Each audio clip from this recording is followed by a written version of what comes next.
Hello everyone, welcome to our class. This is our second lecture. The topic for today is statics. You might ask, why are we reviewing statics? You have probably already taken a course on statics. You might think you know it well, however, statics is the most important foundation for this class. In your previous engineering classes, you often assumed that objects were rigid. Rigid means the object is hard and does not change its shape. When you push a rigid body, it moves, but it does not deform. In this course, we change that assumption. We are now studying deformable bodies. This means when we apply a force, the object might stretch, it might twist, or it might bend. But here is the key point. To understand how things stretch or bend, we first need to understand the forces perfectly. We cannot solve a deformation problem if we cannot solve the force balance first. So today is very important. We will take some time to refresh your memory. We want to make sure everyone is comfortable with free body diagrams and equilibrium equations. If you are a little rusty on statics, do not worry. That is why we are here today. We will build a strong base before we move on to new and more complex topics. Now let's move to the second slide. The title is called Free Body Diagram. In engineering, we often use a short name for this. We call it FBD. What is a free body diagram? Let's read the definition on the screen together. It says, a free body diagram is a graphical illustration used to visualize the applied force, movements, and resulting reactions on a free body in a given condition. This is a long sentence. Let's break it down into simple parts. First, notice the words free body. This is the most important part. It means we take the object we want to study and we need to isolate it. We imagine it is floating freely in space. We remove the floor, the walls, and any other supports. Once the body is free, we must replace those supports with arrows. These arrows represent the force and reactions. Look at the example on the left side of the slide. Here, we have a block sitting on a ramp. To draw the free body diagram, we first remove the ramp. We just draw the block. Then, we add the forces. First, we have the gravity. This is the weight of the block, and it is labeled as mg, right? Mass times gravity acceleration. It always points straight down. Next, we have the normal force labeled as N. This comes from the ramp pushing on the block. It is perpendicular to the bottom surface of the block. Finally, we have friction, labeled as FF. This force stops the block from sliding down. It points up the ramp, parallel to the surface. Now, look at the right side. This is an exercise for you. We see a climber hanging from a rope. If we want to draw an FBD for the climber, what force should we include? Think about it. She has weight pulling her down, right? The rope pulls her up and towards the wall. That's tension. And her feet are touching the wall. The wall pushes back on her feet. In this course, you must be very comfortable drawing these diagrams. If you miss one force, your entire calculation will be wrong. So please practice this carefully. Now, let's look at the solution for the climber exercise. On the right side of the screen, you can see the red arrows added to the picture. These red arrows represent the force we talked about in the last slide. Let's go through them there one by one. First, look at the climber's center of mass, marked with the black dots and the capital COM. The gravity force acts here. You know that the gravity force is actually a distributed load. However, it can be equivalent to a concentrated force acting on the center of mass. The arrow labeled mg points straight down. This is the direction of gravity force. Next, look at the rope. The rope is holding the climber up. The force comes from the tension in the rope. We label this force as capital F. Notice that the arrow points along the line of the rope, or away from the climber. Ropes can only be pulled. They cannot push anything, right? Now, Look at her feet. Her feet are touching the wall. The wall pushes her back on her feet. This is the normal force labeled as N. Normal means perpendicular, so this force points straight out from the wall at a 90-degree angle. Finally, we have the friction. Ask yourself, if the wall was made of S, what could happen? Her feet would slide down, right? Friction is the force that stops her feet from sliding down. Therefore, the friction force, labeled FF, points up along the wall. Remember, the friction always parallel to the contact surface. If you draw this force correctly, you have successfully isolated the body and identified all the interactions.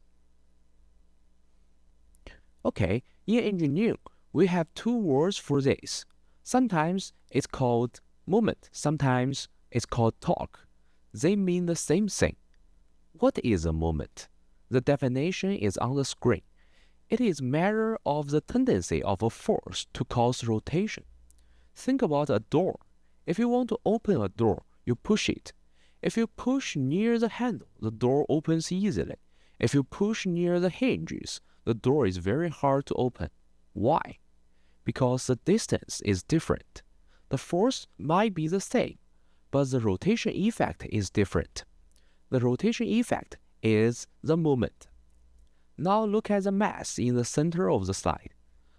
The first equation is a vector equation. The torque, tau, equals the distance of the force with respect to the point of interest, r times force itself. The symbol is a cross product, and we know that a cross product will result in a vector, so the moment is actually a vector. If you look at the image on the right, you see a blue arrow pointing up. That is a moment vector. It is perpendicular to the force and the arm. However, for many problems in this class, we only need the magnitude. Tau equals F times d. Here F is the magnitude of the force and d is the specific distance. Please look at the diagram on the left side. Do you see the right circle? This is our pivot point. We want to find the moment about this point. The yellow line is perpendicular to the force line, right? We call it the lever arm. So the calculation is simple. Force times the perpendicular distance will give you the torque or the moment. Alternatively, you can use the angle theta. You can calculate it as r times f times sine theta, which is the expression of the cross product. Here r is the length of the green arrow. It is the distance from the pivot directly to where you push. So remember this rule. Force causes things to move in straight line. Moments cause things to rotate. What is a couple? In daily life, a couple means two people, right? In mechanics, it means two forces. Please look at the definition on the screen. A couple consists of two forces. First, they must be parallel. Second, they must have the same magnitude or strength. Third, they must point in opposite directions. And finally, notice the word non-collinear. This is a very important word. It simply means that two forces are not on the same line. There is a gap between them. Now think about the physics. If you have two equal forces pulling in opposite directions, what is the total force? It's zero, right? The forces cancel each other out. So a couple doesn't push the object left or right. It doesn't move the object's center. However, because there is a gap between the forces, they can cause a strong rotation. We say that a couple causes pure rotation. How do we calculate this? Look at the equation in the center. The magnitude of the moment, m, is equal to F times d. Here, F is the magnitude of one of the forces, and d is the perpendicular distance between the two forces. You don't need to worry about the pivot point. The moment of a couple is a free vector. It is the same everywhere on the body. Let's look at the example in the bottom left corner. Here is a hand holding a screwdriver. To turn the screw, you twist your hand. Your thumb pushes up with the force F, your fingers pull down with the force negative F. The forces are equal and opposite. The distance between them is the width of the handle, which is 30 millimeters. This action creates a moment of 4 Newton meters. This twisting action is what drives the screw into the wall. So please remember this distinction. A single force causes both translation and rotation. A couple cause only rotation. Okay, we move to the next slide. The title is called Supporting Type and Reactions. This is a very practical slide. When you draw a free body diagram, you must remove the supports, but you cannot just delete them. You must replace them with the correct reactions. How do you know what reactions to draw? Here is a simple rule. Please remember this. If a support prevents motion in a certain direction, it creates a force in that direction. If a support prevents rotation, it creates a moment. Let's look at the 4 common types of supports shown on the slide. First, look at the roller on the far left. Imagine that you are standing on a roller stacks. You can easily roll left and right because you can move freely. There is no horizontal force. However, you cannot sink into the ground. The ground pushes you up. So for a roller, we have only one reaction force. It is perpendicular to the surface. In this diagram, it is labeled R, pointing up. Second, look at the pin support. This is like a hinge on a door. The pin is attached firmly to the ground. It cannot move left or right. It cannot move up or down. Because it stops horizontal movement, we have a horizontal reaction Rx. Because it stops vertical movement, we have a vertical reaction Ry. However, the joint can still rotate. It acts as a pivot.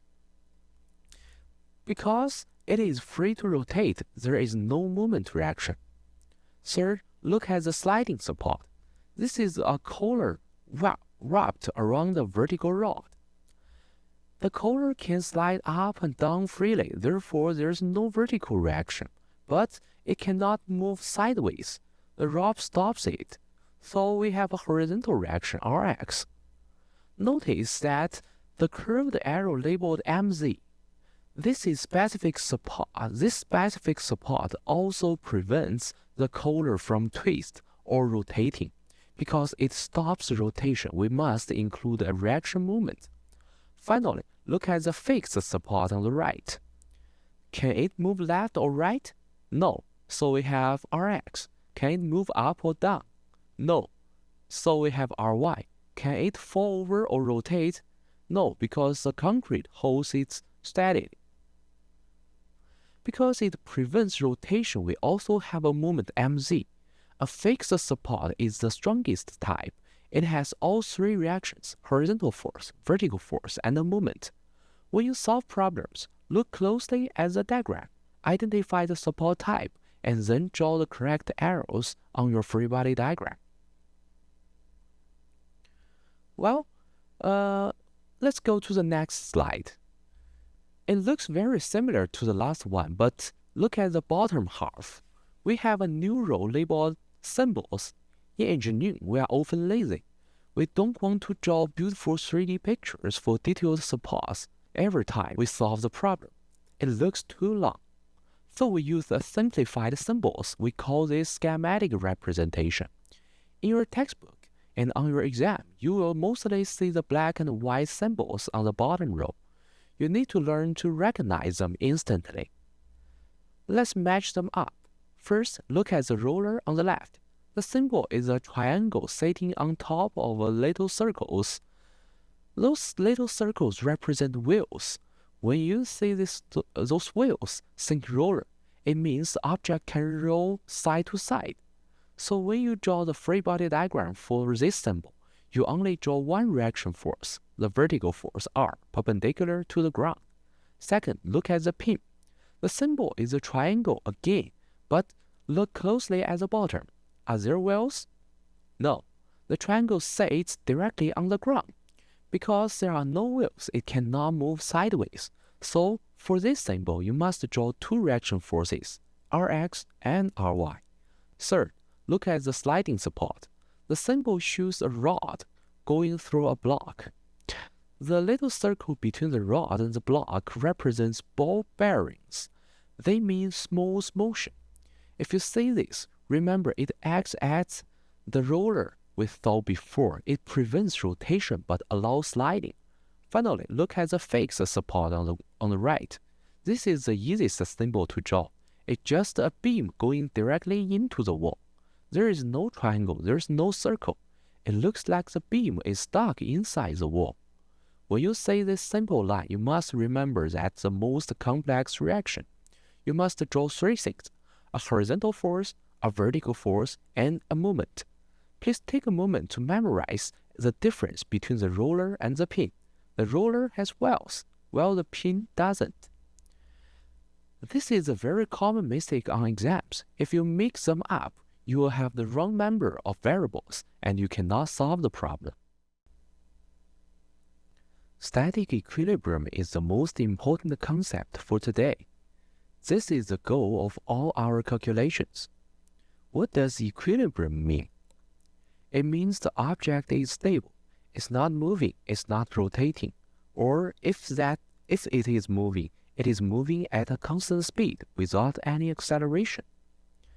Please read the text on the slide. The resultant force R and resultant moment M of all forces and moments acting on either a rigid or deformable body in equilibrium are both zero. It means if you add up every single push and pull, the total is zero. And if you add up every twisting action, the total is also zero. Now, look at the bullet point in the middle. It says the sum of the moments may be taken about any arbitrary point. This is a very powerful trick. Arbitrary means you can choose any point you want. You can choose a point on the body. You can choose a point outside the body. If the body is not rotating, the total moment is zero anywhere. When you solve problems, you should choose a point that makes the math easy. Usually we pick a point where many unknowns force meet, so they cancel out.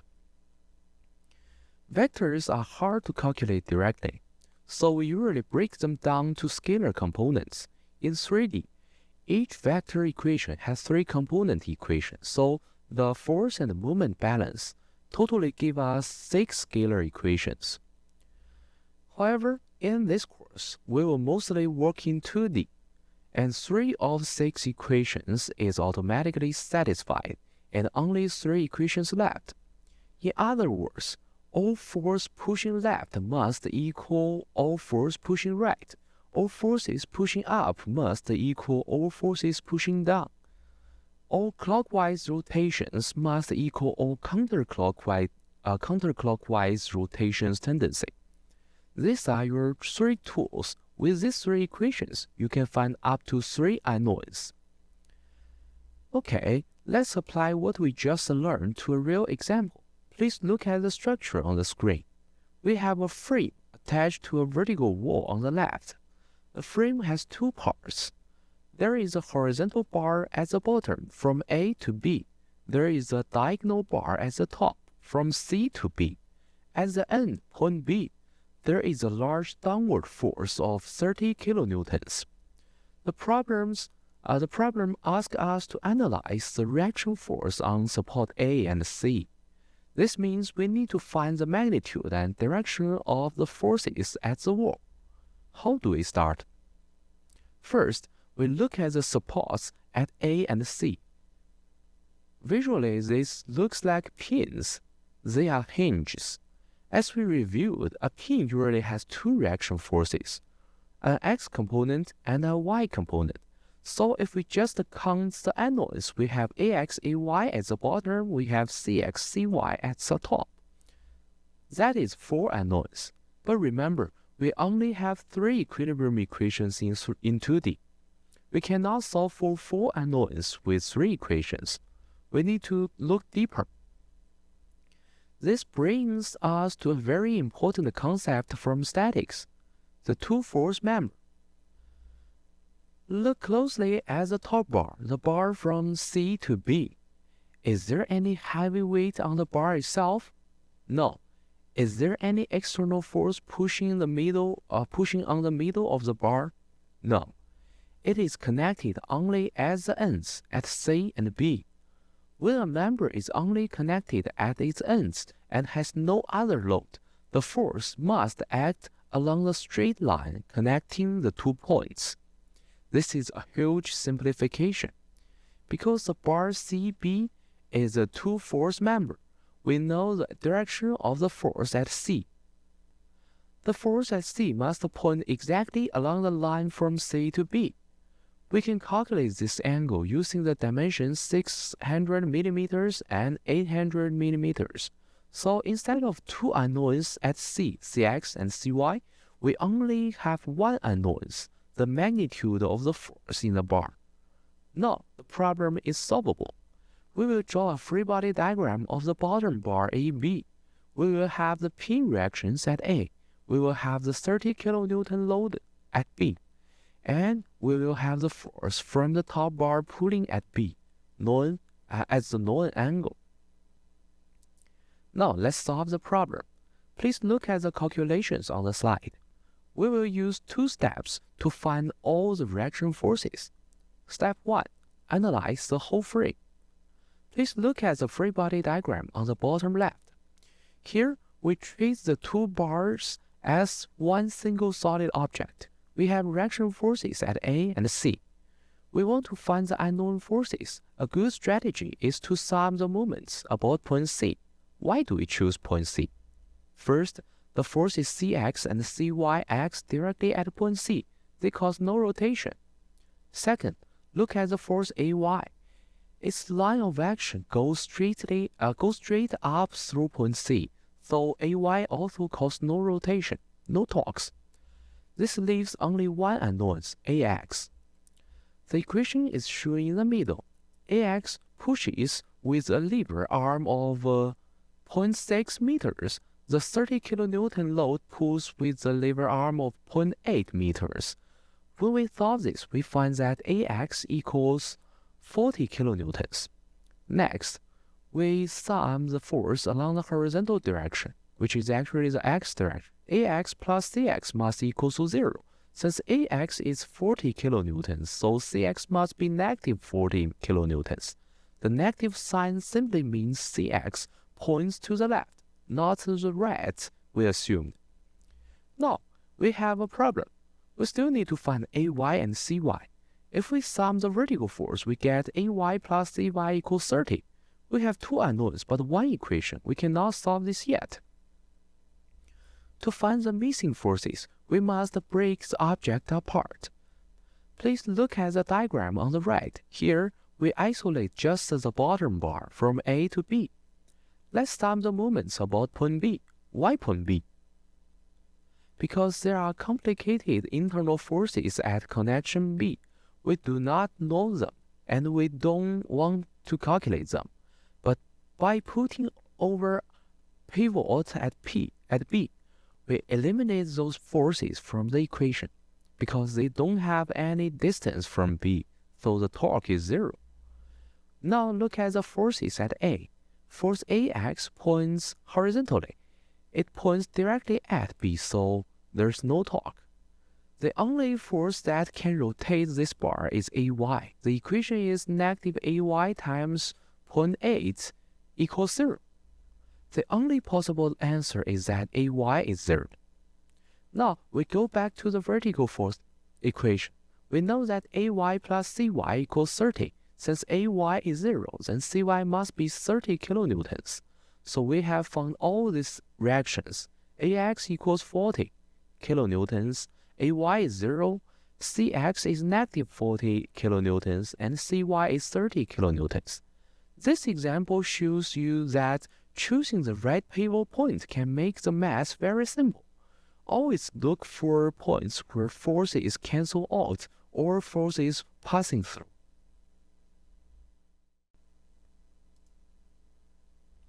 We have a very interesting problem. Please look at the picture. We see an elephant sitting on a stool. The stool has 4 legs. Let's think about the free body diagram for this stool. We have the weight of the elephant acting down, that is Fg. To support this weight, the ground pushes up on the 4 legs. We have 4 legs, so we have 4 reaction forces, F1, F2, F3, and F4. These are our unknowns. We want to find the value of each force. I want you to really think about this.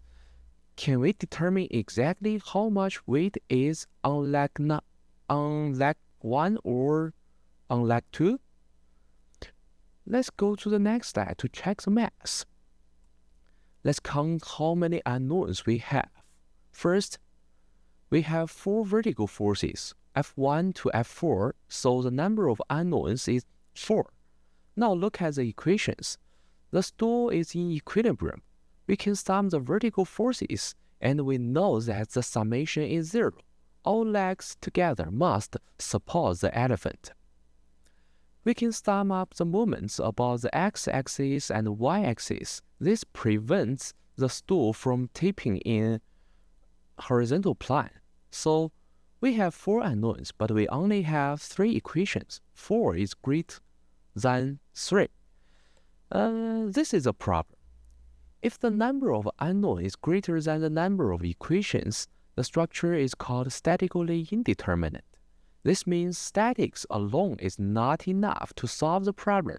We have reached the limits of what you learned in your previous classes. You can find many different combinations of forces that satisfy the equilibrium equation, but you cannot find a single unique answer. So, where is the problem?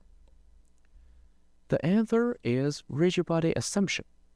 In statics, we assume that the stool was perfectly rigid. We assume it doesn't bend or compress, but in reality, nothing is perfectly rigid.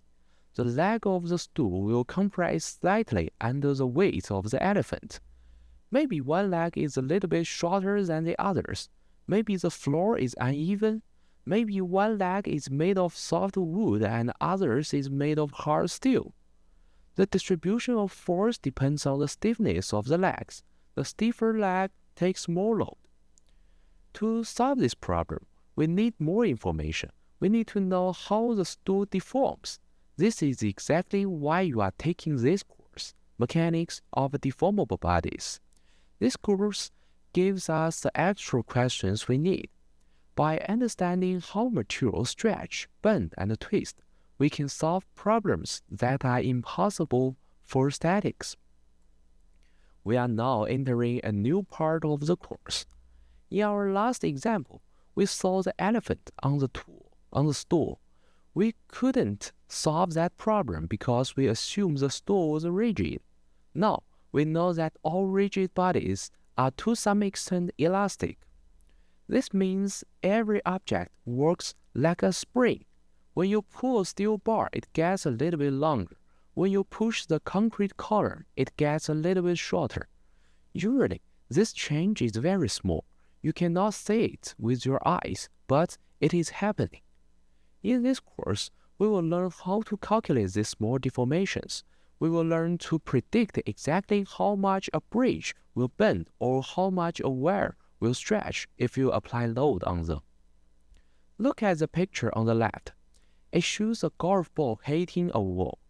The golf ball is squished flat against the wall, but a moment later it will snap back to its original round shape and fly away. Why? The answer is in the atom structure. Look at the image on the right. All materials are made of atoms. These are orange balls. These atoms are held together by bonds. In this picture, we draw the bonds as little springs. When the material is sitting still, the atoms are happy.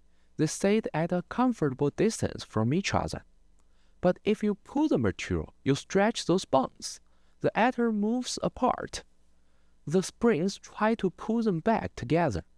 If you push the material, you squeeze the bonds. The atoms get too close. The springs try to push them apart. This behavior at atomic level is what causes elasticity at the large scale. As long as we don't pull too hard and break the springs, the material will always return to its original shape. Please note, however, that the concepts discussed here are only valid until under the assumption of linear elasticity and small deformations. For large deformation problems, there are more advanced courses that will cover this topic in detail. At that point, you may encounter a completely different theoretical framework. We have talked about forces. Now we must introduce a new word, stress. Why do we need a new word? Why isn't force enough? Imagine that you have a thin wire and a thick metal bar. You pull both of them with the same force, say 100 kilonewtons. The thin wire may break. The thick bar will not feel anything. The force is the same, but the effect is different. Why? Because the thick bar has more area to share the load. This is why we define stress. Look at the formula of the center. Sigma equals F divided by A0. Here sigma is the stress, F is the force, A0 is the cross-sectional area. So stress is simply force divided by area. It tells us how intense the force is at a specific point. Now, look at the bottom left. You see a cube with many arrows. In 3D, stress is complicated. We have normal stress and shear stress. We write this as a matrix or a tensor, shown in the brackets. Don't panic about the matrix yet. For now, just focus on the simple concept. Stress is the intensity of the force. If we have stress, we must also have strain. Stress is related to force, while strain is related to deformation. Please look at the definition on the slide. Strain is related to deformation in terms of relative displacement. That sounds complex. Let's make it simple. Strain tells us how much an object stretched as a percentage of its original size. Look at the formula for engineering strain in the middle. Epsilon equals delta L over L, right? It equals the current length minus the original length over the original length. So strain is simply the change in length divided by the original length. For example, if a 1 meter bar stretches by 1 millimeter, the strain is 0.001. It is a unitless number because its length divided by length, the unit is eliminated. On the right side, you see diagrams of different types of strain. The top square shows tensile strain. The square gets longer and thinner. The middle square shows shear strain. The square tilts. It changes its angle. We use the symbol gamma for this. The bottom square shows volume strain. The object gets smaller in all directions. Just remember, stress is the push, strain is the stretch. Here is a very intuitive animation illustrating the concepts we mentioned earlier. Now we've seen that when a force is applied to an object, a stress is induced. When a metal is stressed, it reacts by deforming. Deformation is a change in the length or shape of an object, and it can happen in two main ways: elastic deformation and plastic deformation. To see the difference between these two types of deformation, we need to look closely at the metal. We need to look beyond the metal grains down to the individual atoms that make up the structure of the metal. Remember that these atoms are held together atomically by metallic bonds. These bonds are slightly flexible, so when the atoms are pulled apart or pushed together, the bonds will act like springs. In fact, they act exactly like springs because it's this action that makes a metal spring work. When you pull on a spring, what you're feeling is the metallic bonds stretching apart and trying to pull the metal atoms back into position. This type of deformation is called elastic deformation. If a metal is only deformed elastically, it's able to snap back to its original condition without being permanently changed. Now, if a metal is stretched too far, something else entirely happens. Let's look at those atoms again. If a metal is stressed to a point called the yield point, the metallic bonds will be stressed so much that they can no longer hold the atoms in position. Groups of atoms will begin to slide past each other, and the material will be permanently changed. Even if the load is removed, the atoms will never return to their original position. This type of deformation is called plastic deformation. When we say something can deform plastically, we mean that it can be shaped or formed by bending or stretching it. Plastic deformation is useful in metals because it allows them to be bent, rolled, or drawn into useful shapes. Plastic deformation can even make a metal stronger. When the metal atoms begin to slip past each other, it becomes more and more difficult for them to keep slipping. This helps prevent the metal from deforming plastically. This phenomenon, known as work or strain hardening, actually helps make the metal stronger, but it also becomes less ductile. Let's try a fun puzzle to test your intuition. You can see a photo of a very strange table. It looks like the top part is floating in the air. This is called a tensegrity structure. It looks like magic, but it is just physics. Look at the design. There is a top wooden platform. There is a bottom wooden base. There are metal chains connecting them. There is a short chain in the very middle, and there are long chains on the corners. The question is, which parts are in tension or compression? I want you to pause and think. Gravity is pulling the top part down. Does the middle chain hold it up, or do the corner chains hold it up? Which chains are tight? Which parts are being squashed? Take a guess.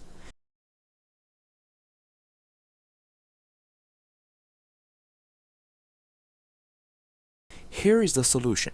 Let's analyze the forces. Gravity pulls the top platform down. Look at the middle chain. The top hook hangs from the bottom hook. As the platform tries to fall, it pulls this middle chain tight. So the short middle chain is in tension. It is carrying the weight of the tabletop. Now, if we only had the middle chain, the table would tip over. It would be unstable.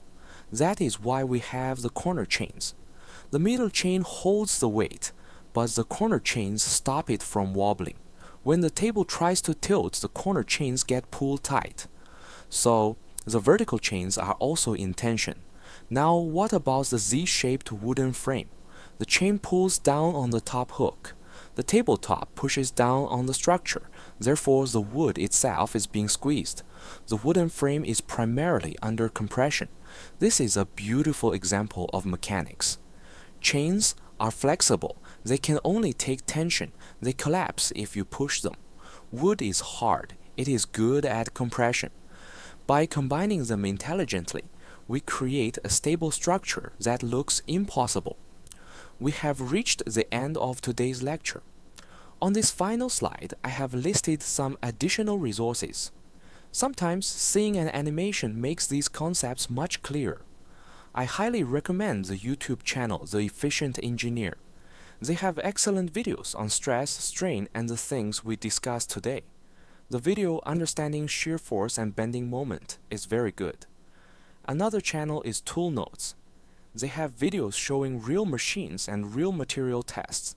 You can see what the yield point looks like in real life. Thank you for your attention today. I will see you in the next class, where we will start calculating stress for real engineering parts.